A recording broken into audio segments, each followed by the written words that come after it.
Russia has launched a major missile attack on Ukraine's second largest city, with at least 3 people reported killed.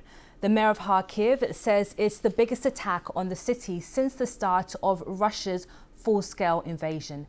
He said dozens of explosions had been reported. Another official said emergency crews were searching for victims trapped in the rubble. He said a residential building had been hit. 2 children, including a young baby, were among those injured. It's the second big attack on Kharkiv in the past few days. It comes as President Trump said Ukraine gave Putin a reason to go in and bomb the hell out of them after Sunday's massive attack on air bases deep inside Russian territory. Well, they gave Putin a reason to go in and bomb the hell out of him last night. That's something I didn't like about it. When I saw it, I said, here we go. Now it's going to be a strike. Well, let's go live now to Kyiv and speak to our correspondent there, Paul Adams. Paul, what do you make of what the mayor of Kharkiv had to say, saying that this is the most powerful attack on the region since the start of the full-scale invasion? How fair an assessment is that? Well, it's not the most deadly. There have been other attacks on Kharkiv that have killed more civilians, but it does seem to have been one of the most intense.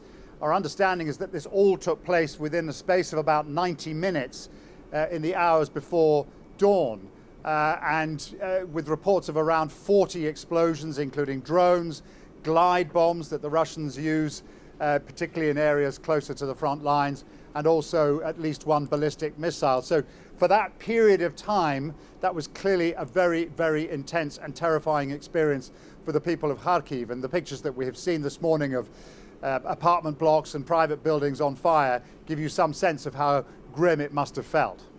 We heard there President Trump saying Ukraine gave President Putin a reason to go in and bomb the hell out of them following that spider's web attack on Russia. How are those comments being received in Kyiv there? You know, Ukrainians are extremely wary of hearing this kind of language, that somehow things that they do to attack Russia trigger retaliation.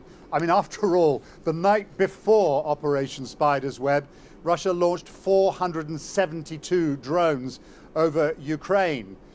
You know, this has been going on for more than 3 years. What on earth does Donald Trump think that Ukraine has been experiencing night after night for all of this time? I think it's clear that when he spoke to Vladimir Putin just a few days ago, President Putin bent his ear probably about Operation Spider's Web, which was clearly a massive humiliation for the Russian Air Force, but also about an alleged attack on a passenger train inside Russia, a train that was heading in the direction of Moscow, that crashed into a bridge that had been blown up, killing 7 civilians. The Russians say that that was an act of terrorism by Ukraine. They have yet to provide any evidence for that, but clearly that's what one of the things that President Putin was telling Donald Trump about. Paul, thank you. That's the BBC's Paul Adams in Kyiv there. Well, let's bring in Mykola Beliskov, who's a research fellow at Ukraine's National Institute for Strategic Studies, which is part of the Department of Defense Policy. He's in Kyiv as well. Thank you for joining us on BBC News. So we've seen 2 days of major Russian strikes on Ukraine. Is this Russia's retaliation for that spider's web attack on its territory? Well, the way people are putting it, as for me, is a justification for the Russian acts. There is a saying in Ukraine that demonstrates the absurdity of these justifications, that says that if Ukraine stopped fighting, there would be no Ukraine. And if Russia stopped fighting, there would be no war. So we target everything that is used to terrorize Ukrainian cities, Ukrainian infrastructure, and it is within the right of self-defense. So in that regard, what do you make of President Trump's comments that Ukraine had given President Putin a reason to go ahead and bomb the hell out of them? And what does that mean in terms of Kyiv's relationship with Washington, D.C.? Well, that's incredible, and that's a major frustration to equate the aggressor and the countries that suffer from aggression. Again, we're exercising the right of self-defense. It is the 51st article of the UN Charter, and when someone, even if it's US president, as he seeing himself as a mediator, put it in such a way. Unfortunately, he is not creating conditions for the peace, and for sure it's not good for US-Ukrainian relations, which we value. So that's incredible and frustration. And what do you make of these missile attacks? Is there a strategic value to them in terms of what's happening on the ground in the war? Because we keep hearing about a Russian summer offensive. What's happening on the front lines at the moment? Well, these are two separate acts. They exist in a parallel. So Russia is waging so-called total war.